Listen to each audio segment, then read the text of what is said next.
O patrimônio bilionário de uma das famílias mais poderosas do país pode ter passado longe das autoridades brasileiras.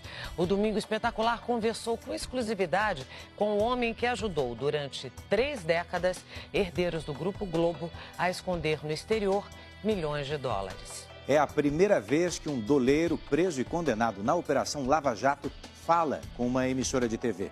Ele revela os bastidores das remessas de dinheiro vivo à emissora carioca e como os irmãos Marinho conseguiram driblar a fiscalização e sonegar impostos. A reportagem é de Lucas Rocha, Silvestre Serrano e Ana Albini.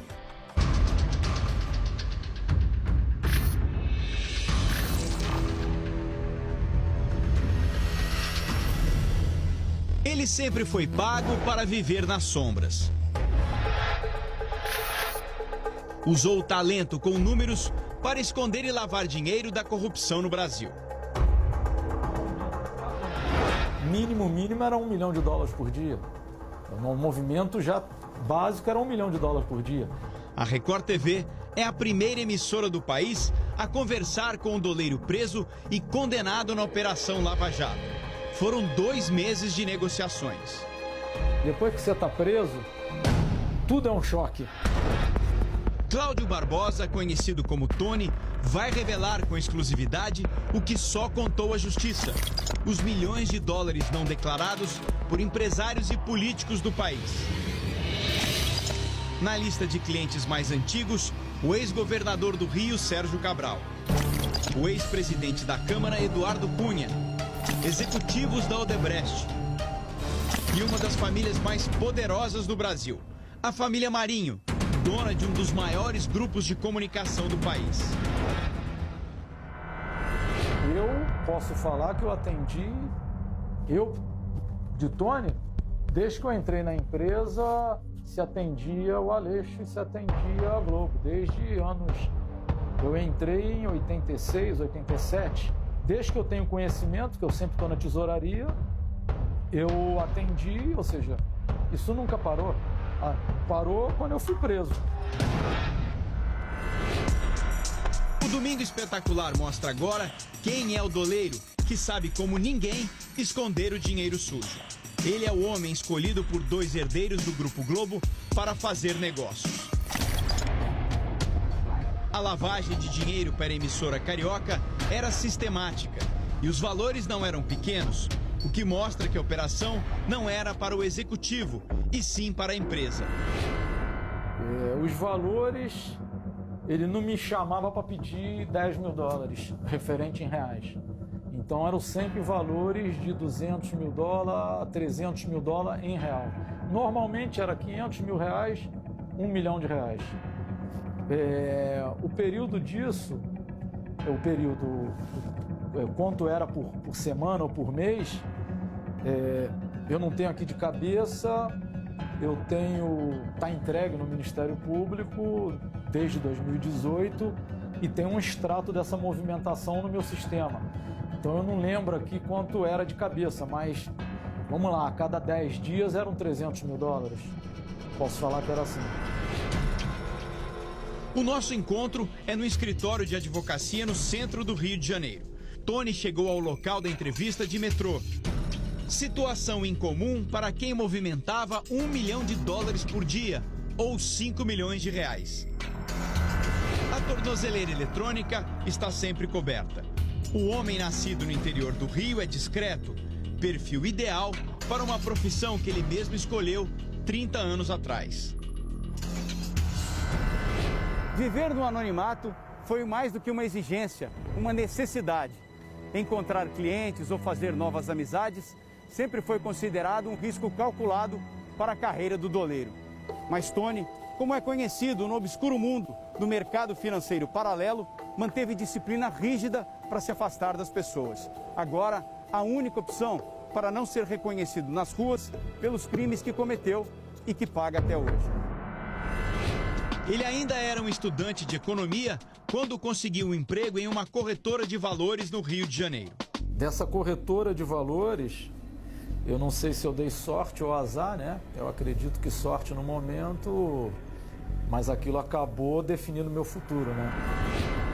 Tony deixou os estudos e mergulhou fundo no mercado paralelo de câmbio. Era início dos anos de 1980. Foi com a ajuda de Dario Messer que Tony prosperou. Messer, conhecido como o doleiro dos doleiros, gostava de circular em festas de milionários cariocas. Era assim que ele conquistava os clientes. Um deles tinha um tratamento especial, a família Marinho. Nesse ambiente, as negociações são feitas entre intermediários. Nas transações ilegais, o verdadeiro cliente não aparece e o doleiro não mostra o rosto. São usadas pessoas de confiança, principalmente para preservar a identidade de quem quer esconder muito dinheiro. Eu não conheço a família Marinho e nem ela quer me conhecer. Roberto Irineu Marinho, presidente do Conselho de Administração do Grupo Globo, e João Roberto Marinho, vice-presidente do grupo, nomearam José Aleixo, ex-diretor financeiro do grupo, para um negócio clandestino. Cabia a Aleixo acionar o gerente de um banco em Nova York, sempre que os herdeiros da emissora carioca pediam.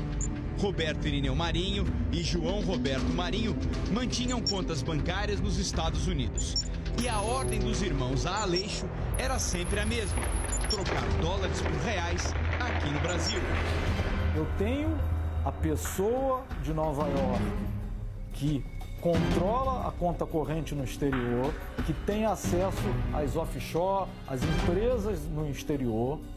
E eu tenho a pessoa no Rio de Janeiro, estou falando antes de eu ser preso, 2017, a pessoa que tinha que receber os reais. Eu tinha que entregar para alguém o dinheiro. Esse dinheiro, por acaso, era um ex-diretor da Globo, tá? Anteriormente, como falou o Dario Messer, a gente entregava na Rede Globo. Eu sabia que ele era um executivo da TV Globo. A sede da emissora foi endereço fixo das entregas dos doleiros até o ano de 2003. Tony tinha uma exigência: deixar das mãos de Aleixo os dólares da família Marinho. Quando ele desporta, é numa sala. Então a gente sempre... Eu não aceito garagem. Garagem parece coisa de traficante, eu não aceito garagem. A entrega na garagem não existe, isso é coisa de televisão ou traficante. Eu entrego em sala. Então, no caso da Globo específico, eu não posso afirmar agora porque tem muitos anos, mas com certeza era na sala do Aleixo, porque eu chego na portaria e tem que identificar. Então eu sempre mandava um garoto antes, um funcionário, para ele chegar na portaria e para o guarda: olha, eu tenho que entregar algo para o José Aleixo. Ele já comunicava, vê se o cidadão não está no almoço, vê se ele não está ocupado, vê se ele está sabendo da encomenda, para quando a minha equipe chegar não ficar parada na rua com R$1 milhão. E como todo bom cliente, os cuidados eram redobrados. Para evitar assaltos e até uma blitz da polícia no caminho, a mesa de câmbio pagava por carros blindados e até uma transportadora de valores com seguranças armados era acionada, dependendo do tamanho da entrega. Era preciso garantir o serviço aos irmãos Marinho. Eu tinha para entregar dinheiro, normalmente, uma transportadora de valores. Então, essa empresa já era um banco clandestino para a gente.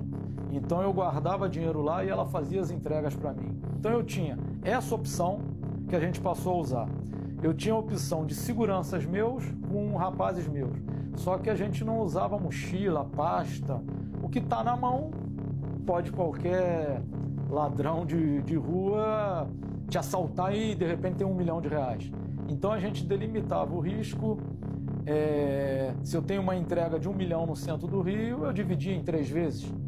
E eu fazia com dinheiro na perna dos exportadores. Eles punham essas meias grandes, põem o dinheiro na perna e ali ele tem em cada perna R$200 mil. Então, ou seja, 2 pernadas você já entregou 400 mil. Isso no centro do Rio. Se fosse dinheiro como São Conrado, a transportadora... São Conrado era o endereço do então diretor financeiro do Grupo Globo, José Aleixo. A partir de 2003, as remessas de dinheiro passam a ser entregues na casa de Aleixo. Foi neste ano que toda a estrutura usada para atender a família Marinho se mudou para o Uruguai. O controle e a fiscalização sobre o sistema financeiro estavam cada vez mais rigorosos no Brasil. Montar uma mesa de câmbio em Montevidéu foi a saída para manter os negócios e a clientela.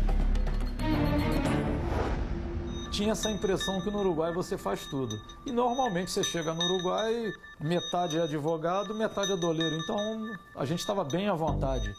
Tony entregou à justiça, em acordo de delação premiada, um computador com os extratos das operações com a família Marinho.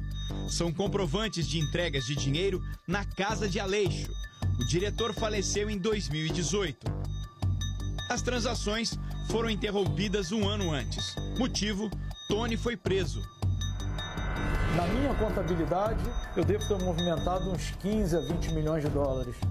15 milhões de dólares ou quase 80 milhões de reais em valores atualizados. Isso em apenas 5 anos de entrega aos irmãos Marinho. Na visão de um doleiro experiente, é uma pequena amostra de quanto dinheiro o Grupo Globo deixou de declarar às autoridades. Transações que fazem parte de um gigantesco esquema criminoso. Um cliente meu do Rio de Janeiro que pede 500 mil reais na casa dele e ele está sentado no ar-condicionado, ele se considera o cliente limpo, cliente bonito, sem envolvimento com nada. Ele, para receber os 500 mil reais na casa dele, ele está se envolvendo com um doleiro, que antes era um agente financeiro, hoje é criminoso. Ele está se envolvendo com sonegação, ele está se envolvendo com formação de quadrilha, porque isso tudo que eu fui enquadrado, formação de quadrilha. Ele está se envolvendo em lavagem de dinheiro. Caso a família Marinho? Eu posso falar que sim. Quem ajudou a esconder o dinheiro da corrupção brasileira não tem dúvida. João Roberto Marinho e Roberto Irineu Marinho tiveram a ajuda criminosa de doleiros para fugir das autoridades e ocultar por décadas uma fortuna bilionária.